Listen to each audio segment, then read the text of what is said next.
नमस्कार, दीप्स किचन मराठीमध्ये मी दीपाली आपलं मनापासून स्वागत करते। चला तर मग आजच्या आपल्या रेसिपीला सुरुवात करूयात। आज मी तुम्हाला ढाबा स्टाईल पनीर करून दाखवणार आहे। तर त्यासाठी मी इथे 300 ग्रॅम पनीर घेतलेला आहे। पनीर असं कट करून घेतलेलं आहे। एक मोठा टोमॅटो मी चॉपर मधून बारीक करून घेतलाय। तुम्ही मिक्सरला फिरवून घेतला तरीही चालेल।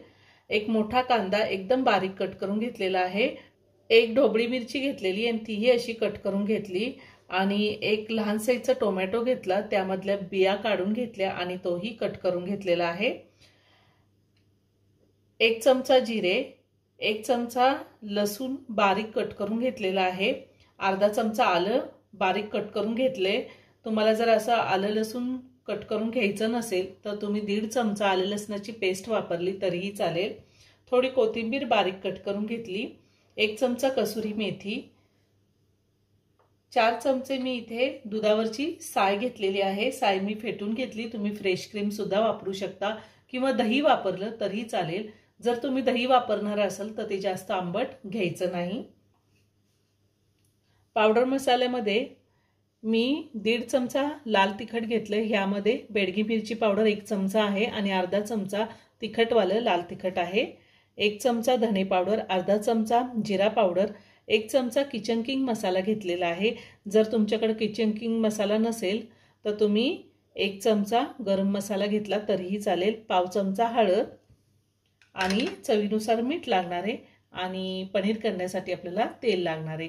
तुम्ही 1 चमचा बटर सुद्धा घेऊ शकता। मी गॅसवरती कढई ठेवली, त्यामध्ये 2 चमचे तेल घातले। तेल गरम झाले, त्यामध्ये जिरे घालूयात।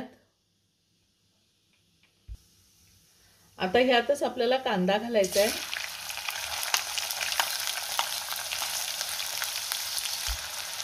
कांदा 2 मिनिटं मी चांगला परतून घेणार आहे। थोडा ट्रान्सपरंट होईपर्यंत आपल्याला परतून घ्यायचा। कांदा मी 2 मिनिटं परतून घेतलेला आहे।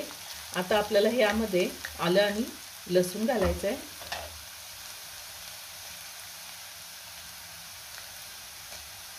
आपण जर आलं लसूण आधी घातलं तर ते जास्त लाल होतं आणि लसूण जास्त लाल झाला तर लसणाला कडवटपणा येतो। त्यामुळे मी थोडासा कांदा आधी परतून घेतलाय आणि त्यानंतर आलं आणि लसूण घातलेले। आता पुन्हा मी 1 ते 2 मिनिटं परतून घेणार आहे, म्हणजे आलं लसणाचा कच्चा वास निघून जातो। आलं लसूण परतून झालेलं आहे। त्यामध्ये आता आपल्याला टोमॅटो घालायचा आहे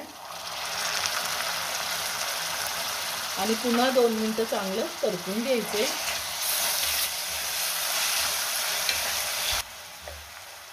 मी नेहमीच घरात उपलब्ध असणाऱ्या साहित्यामध्ये साधे आणि सोप्या रेसिपी दाखवण्याचा प्रयत्न करते।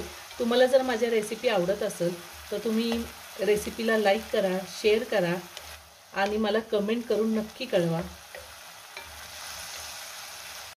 2 मिनिटं मी टोमॅटो चांगला परतून घेतलेला आहे। आता आपल्याला ह्यामध्ये पावडर मसाले घालायचे। लाल तिखट, धने पावडर, जिरे पावडर, किचन किंग मसाला आणि हळद। तिखटाचं प्रमाण तुम्ही तुमच्या आवडीनुसार कमी किंवा जास्त घेऊ शकता। आता हे सगळं व्यवस्थित मिक्स करून घेऊया। पावडर मसाले सगळे व्यवस्थित मी मिक्स करून घेतलेले आहे। आता आपल्याला ह्यामध्ये थोडी बारीक चिरलेली कोथिंबीर घालायची आहे, ढोबळी मिरची आणि हा टोमॅटो जे आपण कट करून घेतले ते घालायचे, कसुरी मेथी आणि चवीनुसार मीठ घालायचे। मीठही मी आत्ताच घातलेले आहे। आता हे सगळं आपण व्यवस्थित मिक्स करून घेऊया। आता लगेच यामध्ये आपल्याला दुधावरची साय घालायची आहे आणि पुन्हा सगळं व्यवस्थित मिक्स करून घ्यायचे। गॅसची फ्लेम लोवर ठेवलेली आहे।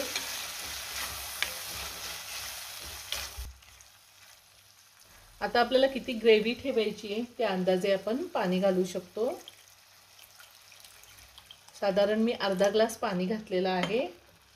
आता हे सगळं व्यवस्थित मिक्स करून घेऊया। ह्या टायमिंगला तुम्ही मीठ चेक करू शकता, जर कमी असेल तर आपल्याला वरतून घालता येतं। आता आपण यावरती झाकण ठेवूया। साधारण 5 ते 6 मिनिटं मी हा मसाला चांगला शिजवून घेणार आहे। साधारण 6 मिनिटं झालेली आहेत। आता मी झाकण काढते। या 6 मिनिटांमध्ये मी एक वेळा व्यवस्थित चांगलं मिक्स करून घेतलं होतं। हा मसाला एकदम छान झालेला आहे, खूप छान सुगंध येतोय। आता यामध्ये आपल्याला पनीर घालायचे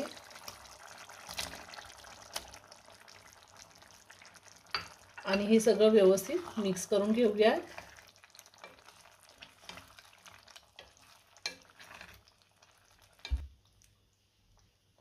आता पुन्हा 2 मिनिटं मी झाकण ठेवणार आहे। गॅसची फ्लेम मी लो टू मीडियमवर ठेवलेली आहे।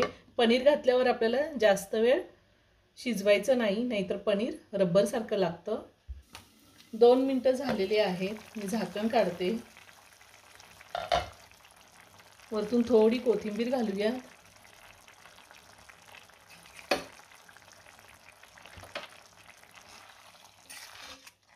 खूप छान झालेला आहे पनीर मसाला। आता मी काढून घेते एका बाउलमध्ये। तयार झालं ढाबा स्टाईल पनीर, एक नंबर झालेला आहे। यामध्ये आपण आलं लसूण कट करून टाकलेले, त्याचा फ्लेवर जबरदस्त येतोय। नक्की करून पहा। व्हिडिओ जर आवडला तर व्हिडिओला लाईक आणि शेअर करायला विसरू नका। रेसिपी आवडली असेल तर कमेंट करून नक्की कळवा। पुन्हा भेटूया अशाच एका छानशा साध्या आणि सोप्या रेसिपी बरोबर। धन्यवाद।